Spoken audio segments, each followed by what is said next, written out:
के दोहा से शुरुआत करते हैं जिसमें शिक्षा की महत्व की पता चलता है। तो लाइनें हैं, गुरु गोविंद दो खड़े काके लागो पाए, बलिहारी गुरु आपने गोविंद दियो बताए। इसका मतलब ये है कि एक शिष्य है, उसके सामने उसके गुरु और उसके ईश्वर दोनों खड़े हैं। तो विडंबना ये है कि शिष्य किसके पैर पहले छुए, गुरु के या ईश्वर के। तो इस समस्या का समाधान करते हुए ईश्वर कहते हैं कि तुम गुरु के पैर छुओ, क्योंकि उसने तुम्हें बताया है कि शिक्षक क्या है और आज उन्हीं के कारण तुम्हें मेरे दर्शन प्राप्त हुए हैं। तो इससे पता चलता है कि शिक्षक जो है ईश्वर से भी ऊपर है। एक बार जोरदार तालियां हो जाए हमारे शिक्षक के लिए। एक टीचर और एक बच्चे का जो रिश्ता होता है वो जन्म से ही शुरू हो जाता है। हमारी माँ जो होती है वो हमारी प्रथम शिक्षिका होती है। आज अगर मैं यहाँ खड़ा हूँ, मैं कुछ बोल पा रहा हूँ, तो सबसे ज्यादा योगदान उन्हीं का है। इसलिए आज मैं उन सभी माँ को नमन करता हूँ जिन्होंने हमें इस काबिल बनाया। अब मैं जो कहने जा रहा हूँ इसमें मैं नहीं हूँ, आप सभी हैं। तो एक बच्चे की मुलाकात उसके शिक्षक से उस दिन होती है, वो दिन थोड़ा अलग होता है, क्योंकि उस दिन उसके माँ बाप उस रोते हुए बच्चे को दूर छोड़ के भगा रहे होते हैं उसके शिक्षक के पास, एक अनजान टीचर के पास।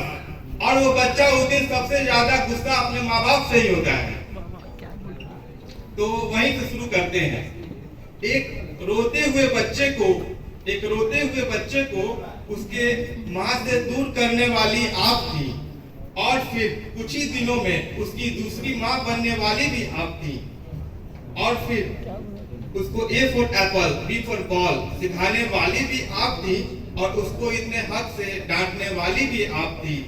उस छोटे से बच्चे का पहला क्रश भी आप थी, जब वो सोचता था कि काश ये मैडम मुझे सारे सब्जेक्ट पढ़ाती, कितना अच्छा होता। जिंदगी में ये तब तक अच्छा था जब तक मार खाएगा भाई। फिर मैडम की जगह सर आ गए। सर के साथ घुलने मिलने में थोड़ा टाइम लगा, और उससे अच्छा दोस्त कोई नहीं होता है। उन्होंने बहुत सपोर्ट किया। फिर हम 10th किए, 12th किए, बीटेक किए, और आज एमटेक में हैं। तो आप लोगों के ही बदौलत यहाँ पहुँचे हैं, इसलिए सर के लिए भी अच्छा ही तो अब मैं कुछ पंक्ति कहता हूँ, शायरी नहीं पंक्ति कहता हूँ।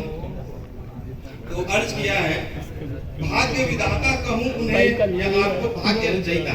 भाग्य विधाता कहूँ आपको या भाग्य रचयिता, ज्ञान का अविरल आप नहीं है बहता। आप ऐसे ज्ञान के भंडार हैं जिस पर हर निष्ठावान का अधिकार है। ब्रह्मा विष्णु महेश का प्रारूप है आप, धरती पर देव स्वरूप हैं आप। धरती पर देव स्वरूप हैं आप वो सुगंधित फूल हैं जो पूरे बगीचे को महकाते हैं। आप उस वृक्ष की शाखा हैं जिस पर हजारों पंछी चहचहाते हैं।